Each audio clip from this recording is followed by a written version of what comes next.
I was doing a novel of short stories called All That Remains, and that had a lot of ethical vegan themes in it, all very hidden. It was allegorical. One illustration I did for that, I decided to do a portrait of Joan MacArthur, the animal rights photographer. I did it in 2014, the end of that year. I sent it to her, and her reaction and the reaction of thousands of her supporters on social media was so intense, so uplifting.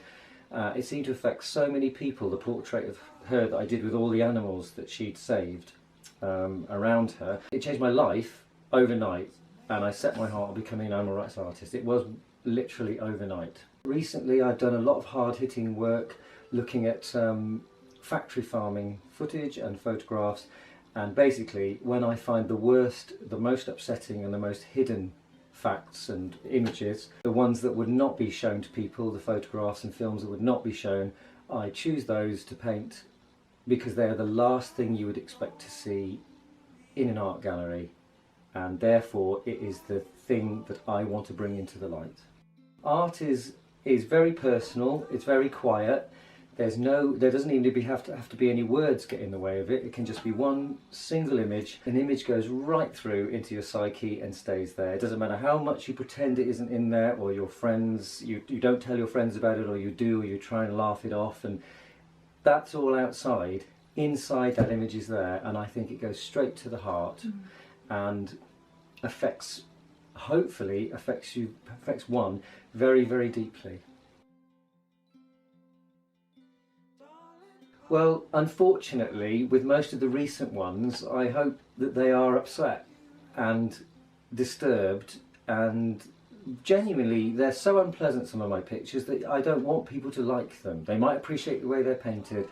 I just want them to take that full force of information, unspoken information, inside their brain and think, I can't bear that picture, therefore I can't really bear to behave this way anymore, or to be part of the world that is so unkind, and that it eats away at them until they change for the better, and they don't need to look at my pictures anymore, which is a shame. I've had some dairy farmers who took against my anti-dairy pictures.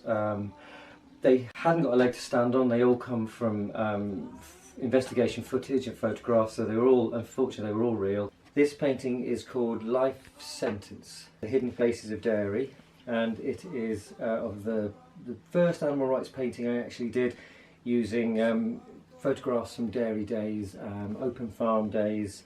It was taken, undercover footage was taken, and these are the actual faces of cows that were behind bars there. So the public weren't there was no pretense about it, it was all behind the scenes, and as you can see they were distressed, and it just makes a mockery of any type of humane or ethical treatment of the animal.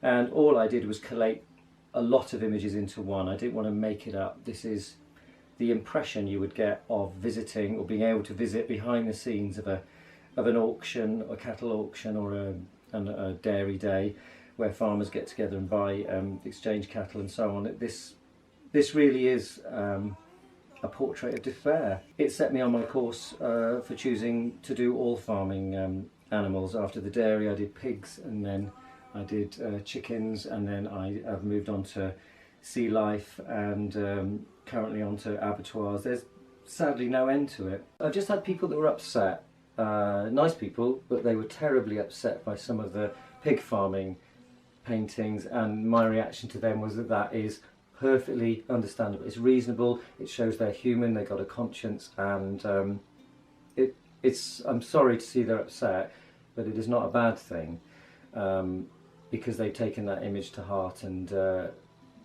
they're already changed by it. I need to try and affect the people who, they just don't know.